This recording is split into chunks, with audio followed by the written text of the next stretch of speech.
Hey, what's up everyone? Welcome to Getting Started Investing। दोस्तों, आपने चूहे देखे हैं कैसे अपने खाने के लिए इधर उधर दौड़ते रहते हैं। आपने बचपन में टॉम एंड जेरी भी ज़रूर देखा होगा, जिसमें एक चूहा होता है। उसका पूरा स्ट्रगल खाना ढूंढने में या फिर बिल्ली से बचने में निकल जाता है। लाइफ कितनी हैपनिंग होती है ना। दूर से देखने में चूहे की लाइफ हैपनिंग ही लगती है। मज़ा सजा तब बन जाती है जब आप खुद को उस पोजीशन में रखकर देखते हैं। तो अगर आप एक स्टूडेंट हैं और आप रोज़ सुबह किसी को नहा धोकर तैयार होकर नाश्ता कर कर काम में जाते हुए देखते हैं, जो शाम को आते हैं और नेटफ्लिक्स देखते हैं, यूट्यूब पर अपना टाइम पास करते हैं और उसके बाद वीकेंड पे पार्टी वगैरह करते हैं, तो लाइफ हैपनिंग लगती है।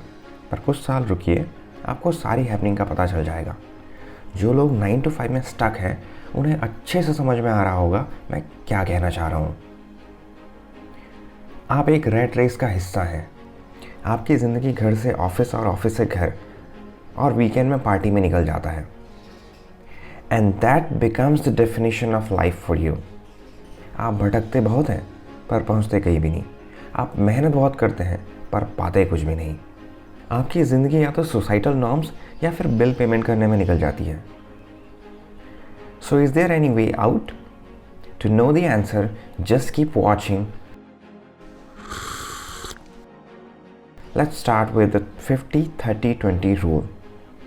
दोस्तों, इस रूल के बारे में आपने पहले से कई सारी वीडियो में देखा होगा। जिनको पता नहीं है उनके लिए मैंने शॉर्ट में समझाता हूँ।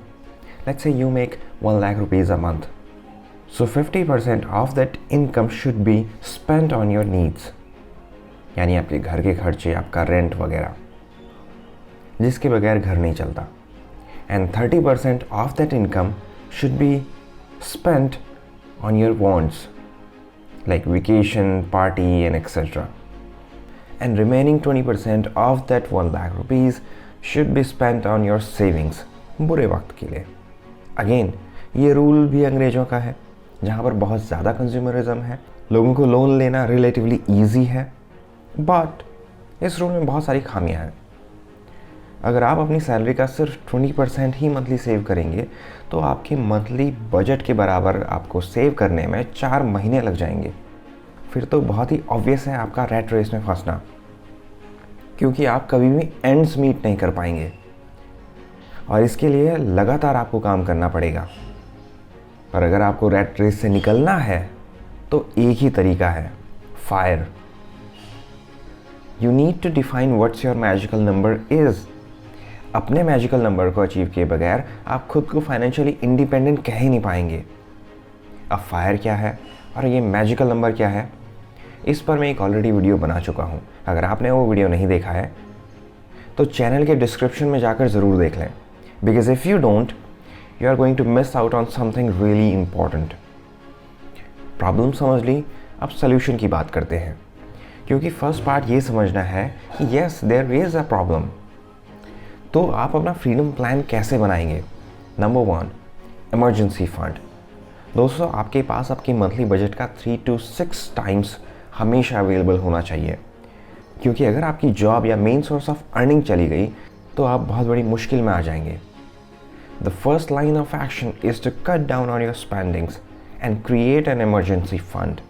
नंबर 2, जैसा कि मैंने कहा, 50-30-20 रूल वेस्ट का रूल है, यूएस जैसी कंट्रीज़ का, जहाँ पर लोगों के पास इनफ सेविंग्स नहीं होती है, लोग इंडिपेंडेंट रहते हैं और क्रेडिट कार्ड, स्टूडेंट लोन वगैरह वहाँ का एक बहुत बड़ा प्रॉब्लम है। इंडिया में हम में से ज़्यादातर लोग अपने पेरेंट्स के साथ ही रहते हैं और अपनी सेविंग्स को डेफिनेटली बढ़ा सकते हैं। So according to me, what you should do is to increase your savings as much as possible, क्योंकि अदरवाइज आप अपने मैजिकल नंबर तक नहीं पहुँच पाएंगे एंड हेंस आप रैट रेस में ही फंसे रह जाएंगे। तो बॉस, 20% से खुश होने की ज़रूरत नहीं है, increase that number. Number 2, investing and wealth building. दोस्तों, आपको समझना होगा कि पैसे बचाने से नहीं, बढ़ाने से बढ़ते हैं। तो आपको पैसे से पैसे बनाना सीखना होगा। अगर आप इन्वेस्टमेंट जर्नी में नए हैं और आपको कुछ भी नहीं पता है तो आप इस चैनल को सब्सक्राइब कर सकते हैं। यहाँ पर मैं स्टॉक मार्केट, म्यूचुअल फंड और इन्वेस्टमेंट जैसी टॉपिक पर वीडियो बनाता रहता हूँ। इन्वेस्टिंग से आप कम समय में ज़्यादा पैसे कमा सकते हैं। And the next thing is passive income. दोस्तों, आपके पास फोटोग्राफी का हुनर है? अगर हाँ, तो आप अपनी फ़ोटोज़ बेच सकते हैं। क्या आपको कोई फॉरेन लैंग्वेज आती है? तो आप किसी को सिखा सकते हैं। आपको फिगर आउट करना है कि आपके पास ऐसी कौन सी स्किल है जिसे आप बेच सकते हैं। और अगर लेट्स से आपके पास कोई स्किल नहीं है, तो ऐसी कौन सी स्किल है जिसे आप सीख सकते हैं, जिससे आप एक्स्ट्रा अर्निंग कर पाएँ। अगर आपको रैट रेस से बाहर निकलना है, तो सिर्फ एक सोर्स ऑफ अर्निंग पर डिपेंडेंट रहना is not a good idea. क्योंकि अगर आपकी मेन सोर्स ऑफ अर्निंग चली गई, तो भी इससे आपको ज़्यादा फर्क नहीं पड़ने वाला। Listen carefully.